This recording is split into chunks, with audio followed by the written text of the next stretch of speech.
technically classified as Liv's lightweight race bike, but we've decided to include the Liv Langma Advanced Pro Zero into our editor's choice because of its multi-talent.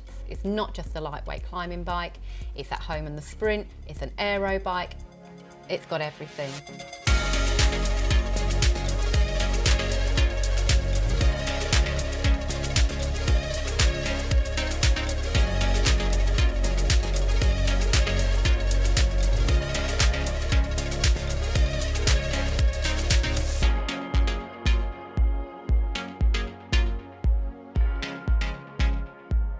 You can't sort of play down how lightweight it is. Like the small model in the very sort of top end option with your Dura Ace, it comes in at 6.05 kg, which, you know, when it was raced in a pro peloton by Team Sunweb, it then had to have weight added just to sort of meet the UCI regulation of 6.8.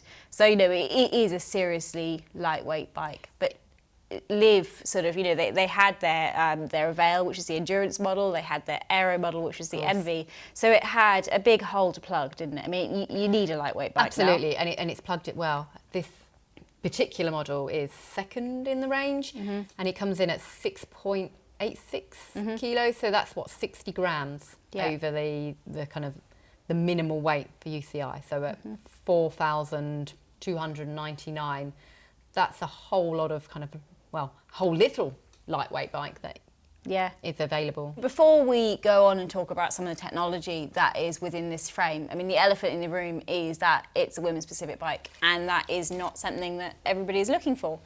I mean, when I spoke to Bonnie Tu, who is the founder of Liv, she said she doesn't believe in unisex bikes. She thinks they're men's bikes. I mean, Specialized, a few kind of major brands, Specialized and Trek, have kind of gone against that separate geometry approach in the last couple of years. So, you know, what's your thinking there, and what do you see Liv doing? It's an area that, I mean, we talk about this constantly, Michelle, and we are on the fence, I think. You know, we can have conversations about the pros and cons of either, and even we even mentioned earlier on when we were chatting about this that even having your own custom built bike is fantastic, but only really for that snapshot in time for the riding that you want. So there's always going to be compromises to make, and I don't think Liv would perhaps disagree with that, having the right bike for you and not gender sizing or genderising their bikes, but they're pretty wedded to this concept. They spent a lot of money in the development of this bike. It's taken 2 years to get to where we are now with the Langma, and they've got significant data out there to back it up. I mean, they're saying that their global research regionally, they're looking at around, I think it's like 85 to 90% of women do fit that kind of stereotypical mould of longer feet, well, longer legs, shorter torso, and their reckoning is that not only will you be more comfortable on a woman's specific bike, but you'll also be more effective and more efficient. Each frame has its own mould. There's 5 different sizes, and there's a mould for the disc and the rim brake version of every one. To make it so lightweight, one of the things that Liv talks about is this modified monocoque technology, which is available on the Advanced and the Pro, so that's all but the top end models. And it basically, rather than using a multi-structural mould where each individual piece is then moulded together, instead the front triangle is all constructed from one piece. And that process effectively means there's fewer joins, so you've got a stronger frame, and it's lighter as well.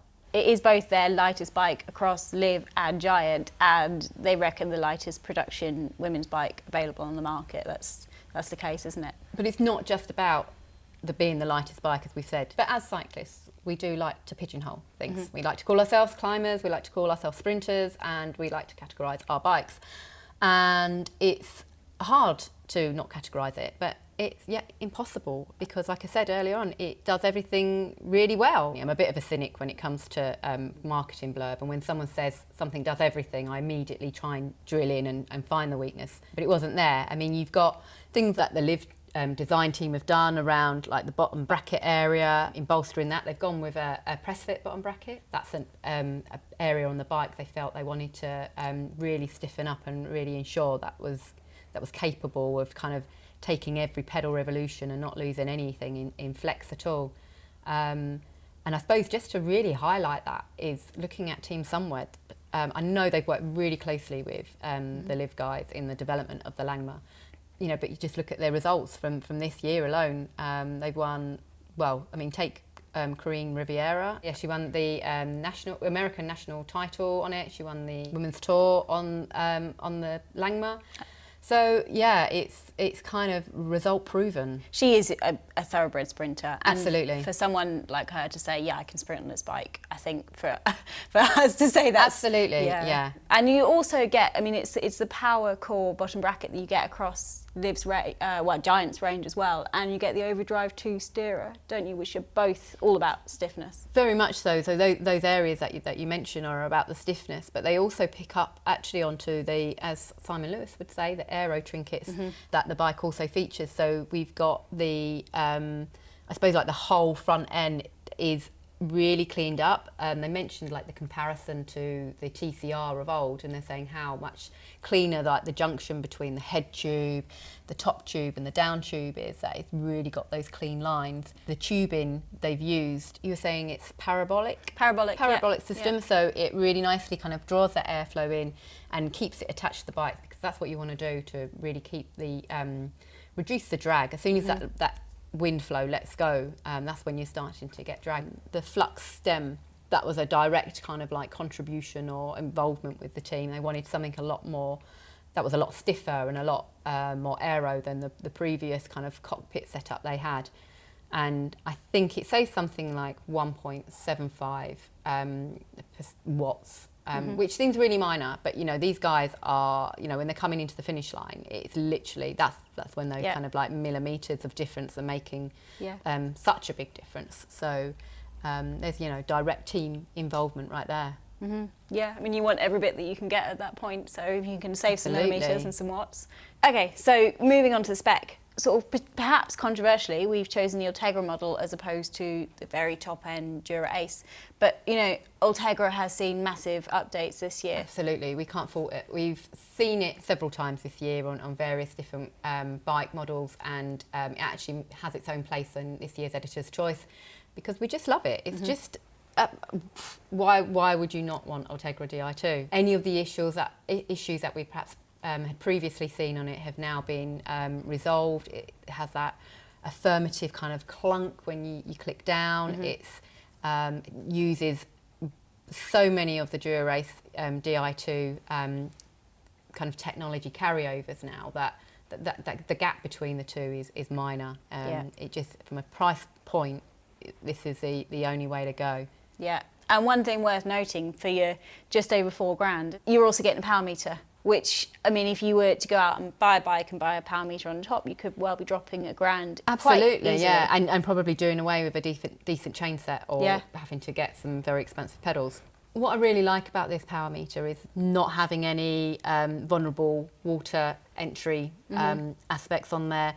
It's dual-sided, it's a magnetic charge with a really long cable, just that practicality of knowing that your bike isn't always going to be able to kind of manoeuvre around your house. So I love that. I really get excited by technology that is really user-friendly. It's all well and good having all these kind of bells and whistles, but if you can't actually use it in practice, or it's a nightmare and you end up kind of crying every time you're trying to actually use it in application, then it's not for me. On the kind of finishing kit, you've got mostly Giant components. So you've got their kind of their own, obviously we've already talked about the stem, you've got their handlebars. The only outlier there is a Liv saddle, which is their women's specific model, so you'll get that all across the Liv range. And you've got Giant's SLR wheels as well as Giant's Gavia tyres. Gavia tyres, yeah, they worked with Maxxis on the development of this, so they've used a lot of their kind of rubber compound knowledge to come up with the tread pattern and the rubber suppleness, I suppose, of where they wanted to pitch these at. It's often an area where we talk about upgrading wheels and tyres. I personally think you could just be ready to roll. They're tubeless from the factory. It's just a matter of adding your own sealant, because that does have like a kind of a shelf life. If you add it too soon, it's just going to dry out. So ideally, your bike shop are going to be adding that for you, and then you'll need to top up along the way. But in terms of just getting going with it, you're absolutely fine. The wheels we talked about being 100% in-house, they're carbon wheels, so again, Giant own all of their manufacturing process, so that you really know that you're getting a decent quality there in terms of the wheels and the wheel makeup. The spokes as well, they talk a lot about the spoke pattern on there. So it's dynamic balance lacing, which is basically to prevent, when you're kind of accelerating, you get a bit of a wind up, and sometimes spokes can become loose. So it's basically something that Giant has developed to prevent that from happening. So just to keep like real stiffness through the wheel, which is so kind of when you want whether it. you're on or off the gas, you've got this kind of consistent strength to the wheel. So if you're kind of on one side and then the other when you're pedaling, this wind up effect can cause half the spokes to become loose and half the spokes to become tighter. So it's just to kind of keep that constant balance, and then you don't have that kind of slight flex that you can often get sometimes, especially in a rear wheel, when you're on the gas, as it were. So we've talked a lot about the spec of the Liv Langma Advanced Pro, but talking about the actual ride, and I suppose following on from the wheels, it's just a joy to ride. I have to admit, a do-all bike, but that often I always feel like when you talk about a rouleur bike, it can often sound like it's kind of jack of all trades, master of none. But I really think Liv have created a bit of a special bike here. I was out on this bike, had it for several weeks, and have the benefit of the Peak District as my playground. And this thing got me out of trouble more than once, finding myself the wrong side of the hills on a very long ride. And yeah, I think once you kind of, if a bike can get you home, then you have that kind of that personal rapport with it, and you learn what its strengths are. And I got to be honest, I struggle to find any weaknesses on it. Compliant, yet stiff, and I know that sounds kind of marketing nonsense, but I genuinely believe they've been able to do that because they have so much control over their manufacturing process, that they have been able to build in the right capabilities at the right places to give you that ultimate ride. So there we have it, the Liv Langma Advanced Pro Zero, the lightweight, multi-talented bike, which is why we chose it for our editor's choice.